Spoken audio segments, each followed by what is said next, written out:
political পৰিস্থিতি ইয়াতে তাত আমাৰ ভুল হৈছে আৰু বিনা চৰ্তে প্ৰথমে মই আপোনালোকক মাফ খুজিলোঁ আৰু মোৰ ষ্টাফখিনিয়ে যিখিনি অবাঞ্ছিত পৰিস্থিতিৰ সৃষ্টি কৰিলে মাৰপিটৰ নিচিনা ঘটনা ইয়াতে এটা হ'ল তাৰ কাৰণে মই মাফ খুজিছোঁ আৰু ইয়াতে এজন ব্যক্তিয়ে আমাক ঔষধটো বটলত দিয়াৰ কথা কৈছিলে তাৰপিছত আমাৰ ষ্টাফৰ নিদিওঁ বুলি ক'লে তেনেকৈ কিবা অলপ কথা বাঢ়ি গ'ল মই মাজত আহিলোঁ মই মাজত অহাৰ পিছত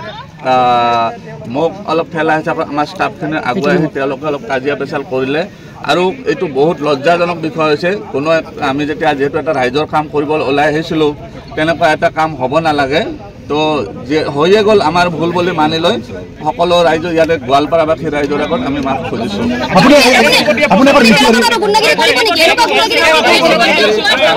কৈছে মানি লৈছোঁ এনেকুৱা আৰু আমি আগত আমাৰ য'ত কেম্পবিলাক হ'ব আমি ধ্যান ৰাখিম যাতে তেনেকুৱা পৰিস্থিতি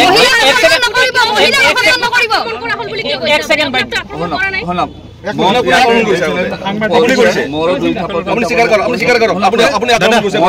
কৈছোঁ মোৰো ভুল হৈছে তাতে কাৰণ এই যিখন কাজিয়া হ'ল মই চম্ভালিব নোৱাৰিলোঁ সেইকাৰণে মোকো তুলিছে